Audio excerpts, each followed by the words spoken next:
Welcome to Jesus Changes Everything, a daily podcast dedicated to providing a fresh look at the ancient and glorious truth that Jesus not only reigns, but is busy about the business of bringing all things under subjection, that celebrates the wonder and the glory that he has been given all authority in heaven and on earth.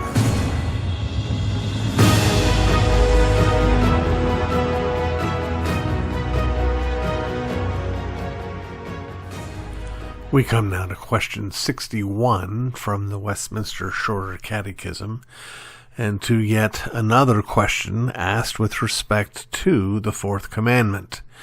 And it asks specifically this: what is forbidden in the fourth commandment? The Westminster Divines replied, the fourth commandment forbids the omission or careless performance of the duties required, and the profaning the day by idleness, or doing that which is in itself sinful, or by unnecessary thoughts, words, or works about our worldly employments or recreations. As we're drawing to a close as to what the Shorter Catechism has to say about the fourth commandment, I want to commit the time that I have today to looking specifically at this last phrase. I want to go quickly through the first ones and then come to that. What's forbidden is the omission or careless performance of the duties required. Of course, if God calls us to come and to worship him, we have to do that. We're not to neglect the gathering together of the saints. We don't do it carelessly, like, if we're up for it, we're up for it. If we're not, we're not. We're committed to it. That's one of the things that we should be doing to honor the Sabbath day, is getting a good night's sleep the night before, so we're ready to worship. So we do what we're supposed to do. We do it carefully. We don't profane the day by idleness, just lounging around. This is, again, going to be a distinction between the Puritan view expressed here and the continental view, which allows for godly, peaceful recreation, or doing that which is in itself sinful. Of course, it's a violation of keeping the Sabbath day holy to behave in an unholy way. Then it goes on to, or by unnecessary thoughts, words, or works about our worldly employments or recreations. That's what I wanted to get to, because I want to suggest to us that there is a genuine failure for us in our day to recognize and acknowledge the emotional or internal command with respect to the fourth commandment. That is, we're so busy spending our time trying to figure out what's allowed or what's not allowed, whether or not we can go out to eat, whether or not we're allowed to play nine pins, all of those kinds of questions, that we spend very little time thinking about what it is we're thinking about on the Lord's Day. You see, work doesn't wear me down. In fact, the reality is I enjoy most of the work that I do, including this work, recording this podcast. It doesn't wear me down. You know what does wear me down? Worry. Worrying about my work, worrying about my bottom line, worrying about my family, worrying about my health, worrying about my friends and neighbors. All of those things are the things that wear me down. And those are the very things that the serpent himself wants us to be keeping in mind on the Lord's Day. And what our Lord wants us to keep in mind, it's not just him. It's not just, hey, I'm important, you need to think about me. But it's, hey, you need to meditate on the glorious truth that I've got it. I have secured your peace with your heavenly Father. I've secured your adoption. I have promised to provide for your daily bread. I have promised to be with you wherever you go. I've promised this and I've promised that. And when I'm worrying, I'm denying all of that. I'm saying, no, Lord. Again, I want to suggest to you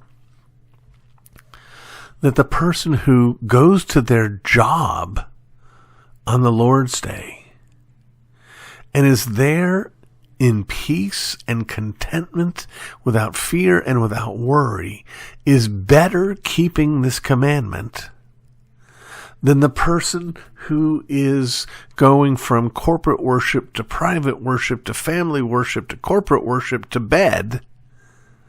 And the whole time he's thinking, how am I going to get this done tomorrow? What if I don't land that client? What if the economy continues to go south? How am I going to make my house payment? The first guy has done a better job, in my judgment. I understand these are tricky things, and I'm not wanting to be unduly dogmatic, but in my judgment, the first guy is doing the better job of keeping this commandment. I don't want us to wake up on Sunday morning fearful that we might do something we're not supposed to do. I want us to wake up on the Lord's Day fearless. I want us to wake up thinking it's all taken care of. Today is a holy day, a holiday, a day when I'm going to set aside all these fears and all these uncertainties, and I'm going to feast my soul upon the sureness of all of God's promises.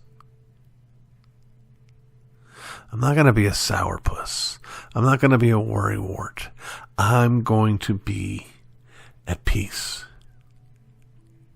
This, in my judgment, is how we acknowledge that Jesus is both the Lord of the Sabbath and the Sabbath itself. He is our rest.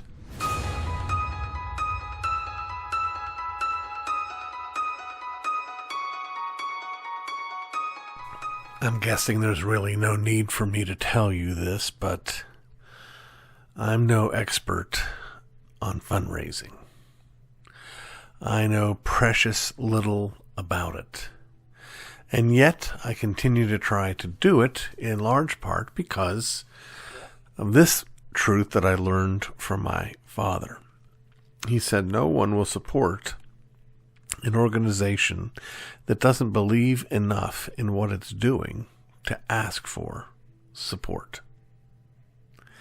Which is why every week on the Jesus Changes Everything podcast, we devote one segment to our search for partners. Now, if you have paid enough attention, you'll know that the Jesus Changes Everything podcast is a ministry of Dunamis Fellowship. Dunamis Fellowship is a kind of umbrella organization that encompasses all that we do online, including our blog and our Ask RC and our weekly Bible study.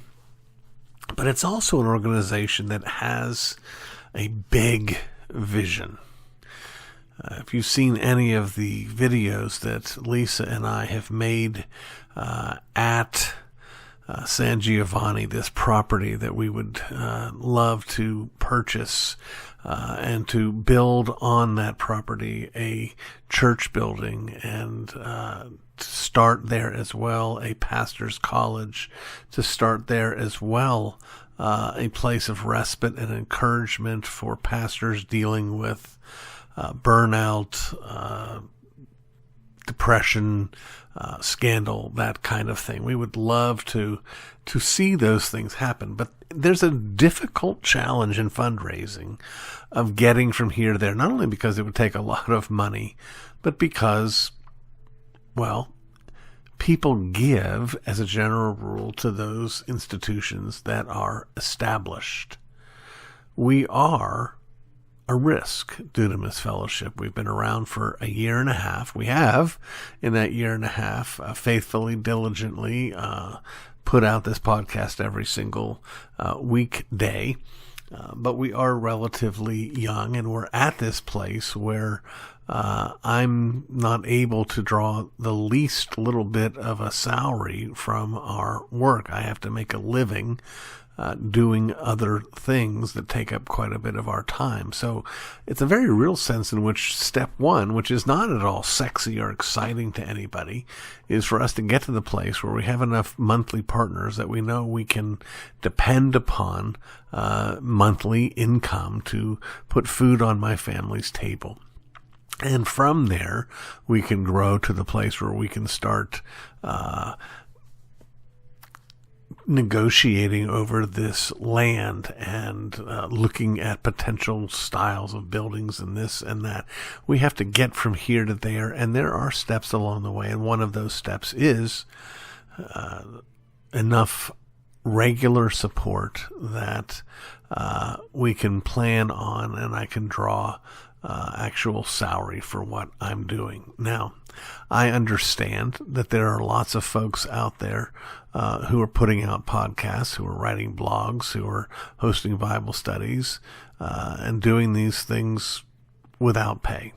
I don't think there are many that are doing it quite as faithfully and diligently as I am, but nevertheless, I understand that. But I'm also now, as you know, and as we've covered here on the Jesus Changes Everything podcast, getting ready very soon to start meeting as a church, Sovereign Grace Fellowship. And we're very excited about that. But it also is something new, something young, and something which at this point we don't even know how many people to expect will be a part of this endeavor.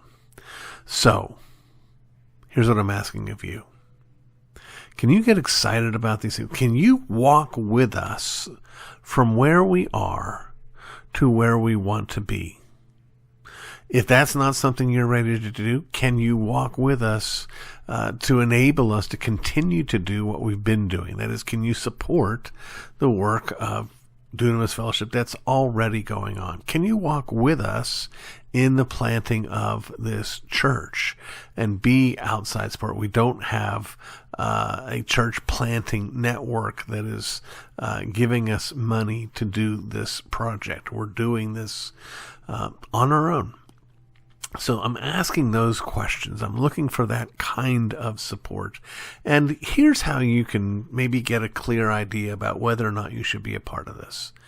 One, are you already faithfully supporting your church like you should be? Two, are you being blessed by this podcast, by the blog pieces, by the other things that we do? Are you being regularly encouraged in your walk with the Lord by what we're doing? And if that's the case, then yeah, I'd encourage you to prayerfully consider and commit to monthly giving.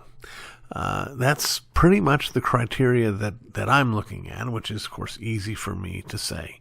Now, once again, I want to always say, anybody out there who's listening and being blessed, who's not in a position to support this work, I want you to keep listening. One of the great blessings is adding additional listeners doesn't cost anything.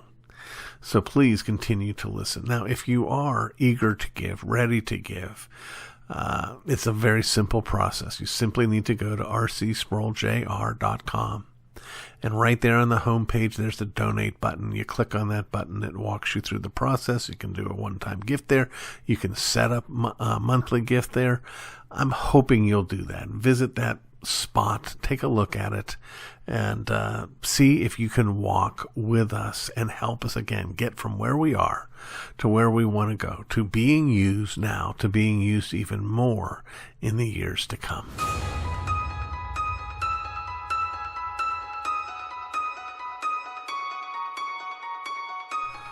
There is something profoundly innocent about friendship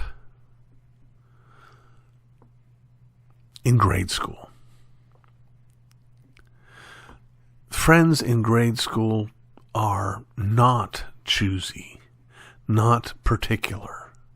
all it takes is maybe sitting next to each other in a classroom. We don't tend to be too discerning at that age. But when you get into junior high, suddenly our friendships carry with them some level of social intrigue, maybe the right word. Well, we're here in another segment of Forever Friends, and I want to speak about that friend who was probably my closest friend around this time period in my life, entering into junior high school. That time when all of a sudden what brand of tennis shoes you were wearing mattered. What music you listened to mattered. And I have to confess that these things mattered more to today's friend than they did to me, but he brought me into that kind of world, which is not necessarily all too terribly healthy. But despite all that, he really was a good friend. His name is Jim Robbins. Jim Robbins. And Jim attended the Valley School with me that went up to 8th grade. And I think he started in 6th or 7th grade. I'm not sure which. And I'm not even sure about how it is that we came to be friends. But we did. We started hanging out together, and a lot of it probably had to do with sports.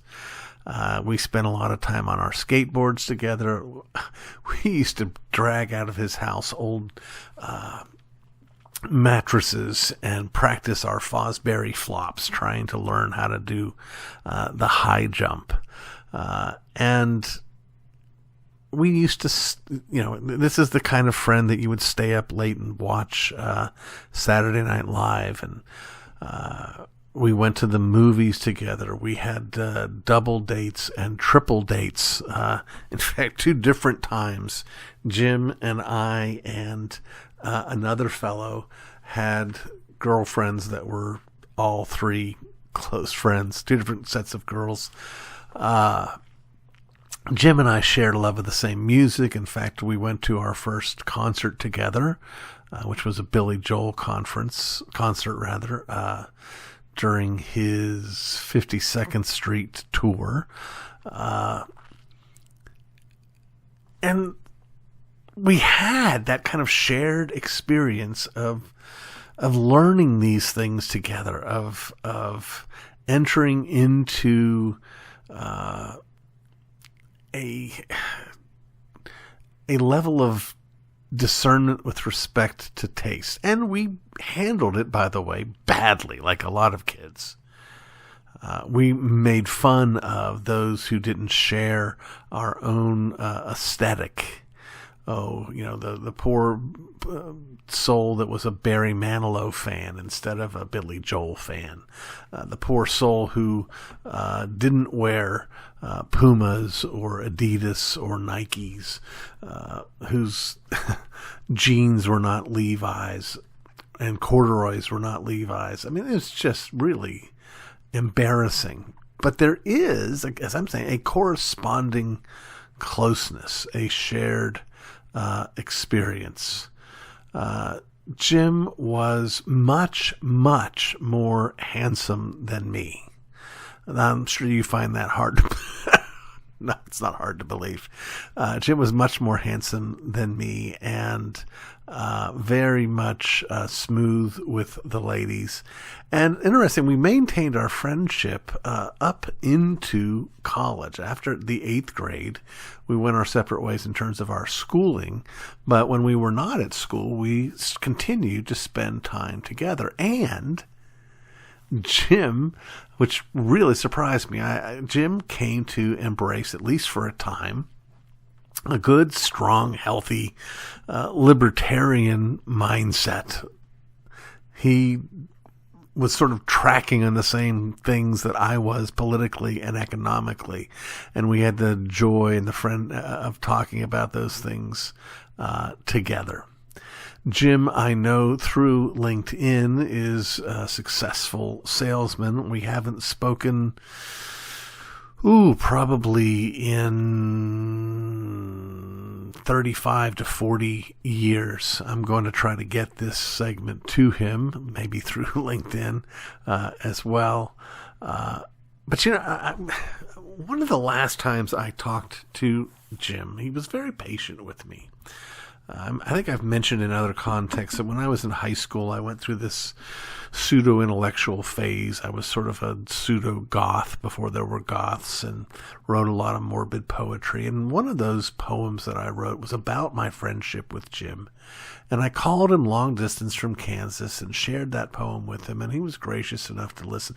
It was sort of talking about the false bravado that marked our lives as we were, tiptoeing our way toward adulthood and dealing with the insecurities that came with that. And he, again, very graciously and sincerely listened. I've got a lot of memories, good memories with Jim Robbins, spending time at his house. His mom was a sweet, sweet woman. I got to spend 2 weeks at the Jersey Shore with Jim. I mean, that was probably one of the greatest vacations I ever had. And Jim and I were just connected at the hip throughout it. Again, friends, if you've got a friend like this, maybe someone you haven't talked to or communicated with, use the internet, track them down, and speak a good word to them. Jim, I'm grateful to you, and I'm grateful for our friendship, and I pray God's blessing on you. You've been listening to the Jesus Changes Everything podcast, a production of Dunamis Fellowship, the teaching outreach of Dr. R.C. Sproul Jr. If you've enjoyed this podcast, we encourage you to subscribe, which you can do at all the usual outlets, to tell your friends, and to spread the word. To learn more about the work of Dunamis Fellowship, please visit rcsproulJR.com and join us next time on Jesus Changes Everything.